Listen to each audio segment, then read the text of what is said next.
నగరానికి వస్తే అడిగినరా రాష్ట్రంలో ఎక్కడికి వెళ్ళినా ఏ ఆడబిడ్డ కూడా అనా పైసా చెల్లించకుండా ఆర్టీసీ బస్సులో ఉచిత ప్రయాణం చేస్తుంటే కొంతమందికి కడుపు నొప్పి లేచి వాళ్ళ మనసంతా విషం, కడుపు నిండా విషం, కళ్ళల్లో నిప్పులు పోసుకొని ఆటో డ్రైవర్లను రెచ్చగొట్టి ధర్నాలు చేపించి ఆడబిడ్డలకు ఉచిత బస్సు బంద్ చేయాలని రోడ్డు ఎక్కింది. నేను ఆ ఇళ్ళ పిలిపించిన మా అక్కలకు, అక్క ఎవ్వడు రోడ్డు ఎక్కితే వాళ్ళ ఇంట్లోండే ఆడబిడ్డ బువ్వ బంధు పెట్టుర్రి, సలాకి కాల్చి వాతలు పెట్టుర్రు అని. ఒక్క దెబ్బకే అర్థమైంది. మా అక్కలందరూ తయారైనరు. ఒక్కరొక్కరిని జుట్టు పట్టుకొని వంగబెట్టి గుద్దే పరిస్థితి వచ్చిందని రెచ్చగొట్టిన రాజకీయ నాయకులు తేలుగుట్టిన దొంగల్లాక మంచం కింద దాచుకుంటున్నారు. ఇవాళ వాళ్ళ బాధ ఏందో నాకు అర్థమవుతలేదు. మా పిల్లలు చదువుకోనికే మంచిగా పోతున్నారు. ఇంతకుముందు పక్కూరికి పోవాలంటే, ఆడపిల్లని చదివించుకోవాలంటే బస్సు కిరాయితో పాటు ఎక్కడ పంపాలనో కష్టం ఉండే. ఇవాళ ఆడపిల్లలు గ్రామీణ ప్రాంతాలలో పక్క ఊరికి ఆర్టీసీ బస్సులు వెళ్ళి ఇవాళ చదువుకుంటున్నారు. పాఠశాలల్లో ఆడపిల్లల డ్రాప్ అవుట్స్ తగ్గిపోయినాయి. ఈరోజు విద్యా శాతం పెరిగింది. ఆడపిల్లలు విద్యలో రాణిస్తారు. ఆడపిల్ల ఎప్పుడైతే చదువుకుంటుందో ఆ కుటుంబం బాగుపడుతుంది, ఆ కుటుంబం ఆర్థికంగా నిలబడుతుంది. అందుకే ఆడపిల్లల్ని చదువుకోవడానికి అవసరమైన సంపూర్ణమైన సహాయాన్ని ఈనాడు ఆడపిల్లలకు అందించినాం. ఇదే కాదు, గ్రామీణ ప్రాంతాలలో పాఠశాలలు ఉన్నాయి. గతంలో కాంట్రాక్టర్లకు ఇచ్చేటోళ్ళు చిన్న చిన్న పనులు ఉంటే మెయింటెనెన్స్ ఎవరికో ఇచ్చేది. నేను వచ్చిన తర్వాత సీతక్కని అడిగి అమ్మ ఆదర్శ పాఠశాల పేరు మీద అన్ని 27,000 పాఠశాలల్ని ఈరోజు నిర్వహించడమే కాకుండా వాటిలో ఏమైనా సమస్యలు ఉంటే పరిష్కరించుకునే బాధ్యత కూడా ఈనాడు మా ఆడబిడ్డలకే ఇచ్చినాం. ఇదే కాదు, ఇవాళ పాఠశాలల మధ్యాహ్న భోజనానికి అవసరమైన సరఫరా చేయాల్సిన నిత్యావసర వస్తువులను ఈరోజు ఆడబిడ్డల ద్వారానే సరఫరా చేపించే పరిస్థితి తీసుకొచ్చినాం. ప్రభుత్వ కార్యాలయాలలో ఉండే క్యాంటీన్లు ఒకప్పుడు కాంట్రాక్టర్లకు ఇచ్చేది. కానీ ఈనాడు ఇందిరా మహిళా శక్తి క్యాంటీన్ల పేరు మీద మా ఆడబిడ్డలకు, మా సంఘాలకే ఈరోజు అప్పజెప్పి వాటిని నిర్వహించే విధంగా ఈరోజు ముందుకు తీసుకెళ్తున్నాం. ఇదే కాదు, ఒకనాడు పెట్రోల్ బంకులు అంటే హైవే వెంబడి వెళ్తుంటే రిలయన్స్ పెట్రోల్ బంక్ అని అంబానీల పెట్రోల్ బంకులు కనిపించేది. కానీ మా నారాయణపేటకి వెళ్తే మా ఆడబిడ్డల పెట్రోల్ బంకు కనిపిస్తుంది. నెలకు 5-6 లక్షల రూపాయలు సంపాదించుకుంటున్నారు. అంబానీతో పోటీ పడి, రిలయన్స్తో పోటీ పడే పెట్రోల్ బంకుల నిర్వహణ ఈనాడు రాష్ట్రం నలుమూలల మా కలెక్టర్లకు ఆదేశాలు ఇచ్చిన, ఎక్కడ ప్రభుత్వ స్థలాలు ఉన్నా మా ఆడబిడ్డలకు పెట్రోల్ బంకులు పెట్టడానికి స్థలం ఇవ్వండి. ఈరోజు అంబానీతోని వాళ్ళు పోటీ పడాలి అని. ఇక సోలార్ విద్యుత్ అనగానే అదానీ గుర్తొస్తాడు ఈ దేశంలో. అదానీ గొప్ప వ్యాపారవేత్త అని చెప్పుకుంటుంటాడు. అట్లాంటి అదానీతోని 1000 మెగావాట్ల సోలార్ విద్యుత్ ఉత్పత్తి చేసే వ్యాపారాన్ని మా ఆడబిడ్డలకు ఇచ్చి విద్యుత్ శాఖతో ఒప్పందం చేపించి మా బట్టి విక్రమార్క గారితో మీకు నిధులు విడుదల చేసే విధంగా చేపించి ఈనాడు అంబానీతో అదానీతోని కూడా సోలార్ విద్యుత్ ఉత్పత్తిలో ఈరోజు మా ఆడబిడ్డలు పోటీ పడే విధంగా, వ్యాపారంలో రాణించే విధంగా ఈరోజు ఆడబిడ్డలను మనం ప్రోత్సహిస్తున్నాం. అదే కాకుండా ఇవాళ 22 ఇంతకుముందు కార్పొరేట్ కంపెనీలు వాళ్ళ నెలవారీ సమీక్షలు వాళ్ళ కార్పొరేట్ కార్యాలయంలో పెట్టుకుంటారు. మా ఆడబిడ్డలు ఊర్లలో మహిళా శక్తి భవనాలు లేక చెట్టు కింద కూర్చునేటోళ్ళు. సరిగ్గా వారం 10 రోజుల కింద 8,000 మహిళా స్త్రీ శక్తి భవనాలను ఒకేసారి ప్రారంభించుకొని,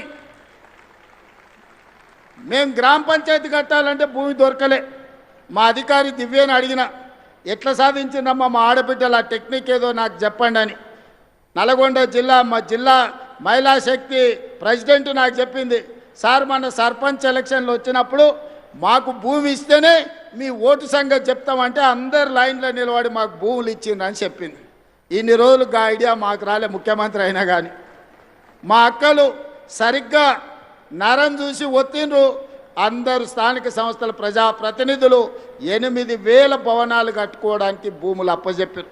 ఇవాళ వాటికి నిధులు కూడా మా సీతక్క మంజూరు చేసింది.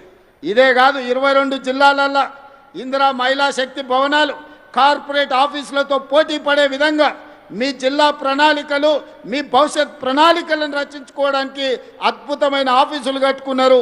నాకు తెలిసి తొందరలోనే వాటిని కూడా ప్రారంభించుకోబోతున్నాం. ఎవరైనా వస్తే మీ కార్పొరేట్ ఆఫీసులో కూర్చొని చర్చించే విధంగా మీకు అమెజాన్ నుంచి ఎవరు వచ్చినా మీ ఆఫీసులో కూర్చొని తలెత్తుకొని నడిపించే విధంగా ఈరోజు మీ జిల్లా మహిళా శక్తి భవనాలు రాబోతున్నాయి. ఇదే కాదు, ఈనాడు హైటెక్ సిటీ ప్రాంతంలో మైక్రోసాఫ్ట్, ఇన్ఫోసిస్, గూగుల్ ఇట్లా చెప్పుకుంటూ పోతే ప్రపంచంలో ఉండే ఐటీ కంపెనీలు ఉన్నాయి. భూములన్నీ వాళ్ళకే ఇచ్చారు, వ్యాపారాలంతా వాళ్ళే చేసుకోరు. హైటెక్ సిటీ పక్కన చూస్తే ఎక్కడ చూసినా వాళ్ళే ఉండే. ఏ రోజు ఎవరు కూడా ఇన్నేళ్లలో మీరు ఆలోచన చేయండి, ఎప్పుడన్నా హైటెక్ సిటీ పక్కన 1000 కోట్ల భూమి మీకు ఇవ్వాలన్న ఆలోచన ఎవరైనా చేసిండ్రా? ఇవాళ మీ సోదరుడు ముఖ్యమంత్రి ఉన్నాడు కాబట్టి, మా ఆడబిడ్డల ఆశీర్వాదంతో ప్రజాపాలన ఏర్పడ్డది కాబట్టి, మా ఆడబిడ్డల కోసం హైటెక్ సిటీ పక్కన 1000 కోట్ల భూమినిచ్చి 106 స్టాల్స్ ఇవాళ పెట్టి రాష్ట్రం నలుమూలల మీరు ఉత్పత్తి చేస్తున్న వస్తువులను ప్రపంచానికి ప్రదర్శించే విధంగా ఈరోజు అద్భుతంగా మీరు నిర్వహించుకుంటున్నారు. అక్కడనే ఆన్లైన్లో అమ్ముకునే విధంగా ఈరోజు మీరు రాణిస్తున్నారు. వి హబ్లో ఈరోజు మీరు అద్భుతంగా వ్యాపారంలో రాణించబోతున్నారు. ఇవన్నీ మీరు ఆలోచన చేయండి. ఈరోజు ఇన్ని మంచి కార్యక్రమాలు చేపడుతున్నాం. అంతెందుకు, ఇవాళ 553 బస్సులను ఈరోజు ప్రారంభించుకున్నామో లేదో కొంచెం 2 నిమిషాలల్లా మా పొదుపు సంఘాల సభ్యులుగా వరుణదేవుడు కూడా ఈరోజు మా ఆడబిడ్డలతో చేరిపోయాడు. ఇప్పటి వరకు ఎలినో ఉంది, వానలు రావన్నారు. కానీ ఒక మంచి కార్యక్రమం పసుపు కుంకుమలతోని ప్రారంభించి టెంకాయ కొట్టి మా ఆడబిడ్డలు జెండా మా అక్క సీతక్క ఊపినెంబడే బస్సుల కదలికతో పాటు కుంభవర్షం కురిసి వర్ణదేవుడు కూడా మా స్వయం సహాయక సంఘాలలో మా పొదుపు సంఘాల ఆడబిడ్డల గ్రూపులో ఈరోజు వర్ణదేవుడు కూడా చేరిపోయిండు. వర్ణదేవుడి కటాక్షం కూడా మా ఆడబిడ్డలకు అండగా ఉన్నది. అందుకే సోదరిమణులారా, ఈరోజు మీ సోదరుడి తెలంగాణ రాష్ట్ర ముఖ్యమంత్రిగా ఉన్నాడు. ఎవరు ఎన్ని కుట్రలు చేసినా, కుతంత్రాలు చేసినా, ఎన్ని అడ్డుపుల్లలు పెట్టినా, మీ అభివృద్ధిని అడ్డుకోవాలనుకున్నా, మీ సంఘాలను దెబ్బతీయాలనుకున్నా, ఇప్పటి వరకు 61,000 కోట్ల రూపాయల బ్యాంకు లింకేజ్ ఇవ్వడమే కాకుండా 0 వడ్డీ కోసం బ్యాంకులకు 2,000 కోట్ల రూపాయలు ఇవాళ నిధులు విడుదల చేసి మిమ్మల్ని ఆర్థికంగా నిలబెట్టే ప్రయత్నం చేస్తున్నాం. ఈ తెలంగాణ రాష్ట్ర ఆర్థిక పరిస్థితి మా ఆడబిడ్డల చేతుల్లో ఉంది. ఈ తెలంగాణ ఆర్థిక ప్రగతి అభివృద్ధి పదం వైపు వేగంగా పరిగెత్తాలి అంటే 1 కోటి మంది ఆడబిడ్డల్ని కోటీశ్వరం చెయ్యాలి అని కంకణం కట్టుకొని ప్రభుత్వం ఉన్నది. అందుకే ఈనాడు మెప్మా వేరు, సర్పు వేరు ఉంటే ఈ రెండింటిని కలిపినాం. తండాలలో, గూడాలలో, మారుమూల పల్లెల్లో, పట్టణాలలో ఉండే మహిళలందరూ ఒకే గొడుగు కిందికి తెచ్చి 1 కోటి మంది సభ్యులను చేయాలని ఈరోజు పెట్టుకున్నాం. 67 లక్షల మంది సభ్యులు ఉన్నారు. ఇవాళ మనము చీరలు పంచితే పండుగ పూట ఆడబిడ్డలకు చీర పెడితే సారెగా భావించే మా ఆడబిడ్డలకు 1 కోటి మందికి ఈరోజు ఇందిరా మహిళా శక్తి చీరలు మనం ఇచ్చినాం. మరి ఆ 1 కోటి మందిని ఇవాళ సభ్యులుగా మీ సంఘాలలో చేర్చండి. సభ్యులను చేర్చే బాధ్యత మీది, కోటీశ్వరులను చేసే బాధ్యత నాది, మా సీతక్కదని చెప్పి నేను ఈ సందర్భంగా మా ఆడబిడ్డలకు మాట ఇస్తున్నా. పోయినసారి పాలపిట్ట రంగు చీరలు ఇచ్చినాం. ఈసారి మా సీతక్క కట్టుకుంది. అక్క ఒక్కసారి నిలబడక్క, మీకోసం ఇచ్చే చీరనే ఇవాళ సీతక్క కట్టుకున్నది, చిలకపచ్చ రంగు. పాలపిట్ట రంగు చూసినా, చిలకపచ్చ చీర చూసినా మా సీతక్కలాక నిండుగా మా ఆడబిడ్డలు సంతోషంగా ఉండాలి, దసరా పండుగనో దీపావళి పండుగనో చేసుకున్నట్టుగా గుండెల నిండా ఆనందంతో ఉండాలి అని ఈరోజు మంచి చీరలు మీకు ఇస్తున్నాం. ఆనాడు వాళ్ళు కూడా ఇచ్చారు బతుకమ్మ చీరల పేరు మీద. ఎన్నడన్నా ఆడబిడ్డలు కట్టుకున్నారా? పొలాల గట్ల మీద పిట్టల్ని బెదిరించనికే కట్టుకున్నారు. శల్కల కాడ మొక్కజొన్ననో కందులో వేస్తే పిట్టలు తినకుండా, లేకపోతే పల్లి చేనులు వేస్తే పందులు రాకుండా చీరలు అడ్డం కట్టి రావునా అక్క? ఇవాళ ధైర్యంగా నా ఆడబిడ్డలు ఈ చీర కట్టుకొని వస్తే నాకు నిజంగా చాలా సంతోషం వేసింది. ఇవాళ మా ఆడబిడ్డలు ఈ చీర కట్టుకొని వచ్చినప్పుడు మా ప్రయత్నం ఫలించింది. మా ఆడబిడ్డ చీర కట్టుకొని ఇంత దూరం వచ్చిందంటే గర్వంగా తలెత్తుకొని మిలమిల మెరిసిపోతుంటే మా ఆడబిడ్డలు వాళ్ళ కళ్ళల్లో సంతోషం చూస్తే కడుపు నిండా బిర్యానీ తిన్నంత ఆనందం నాకు వచ్చింది. ఏమి ఇచ్చినా ఈ సంతోషం రాదు, ఏమి చేసినా ఈ సంతోషం మిగలదు. అందుకే ఇవాళ మా ఆడబిడ్డలకు మాట ఇస్తున్నా, మిమ్మల్ని కోటీశ్వరులను చేసే వరకు విశ్రమించేదే లేదు. మీకు ఏమి కావాలని చేయడానికి మీ సోదరుడు ముఖ్యమంత్రిగా తెలంగాణ రాష్ట్రంలో ఉన్నాడు. రాబోయే రోజుల్లో మీరు ఇక్కడి కాదు, ప్రతి పార్లమెంటు నియోజకవర్గానికి నేను వస్తా. వ్యాపార ప్రణాళికలు సిద్ధం చేసుకోండి.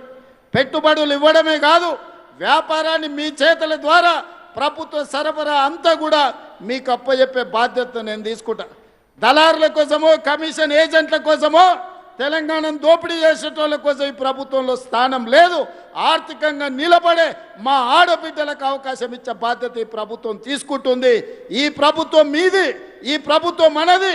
ఈ ప్రభుత్వంలో మహిళా శక్తికి చోటు ఉంది. 1 కోటి మంది మహిళల్ని కోటీశ్వరులను చేయడమే లక్ష్యంగా 2034 వరకు మీ ఆశీర్వాదంతో ఈ ప్రభుత్వాన్ని నడిపిస్తాం.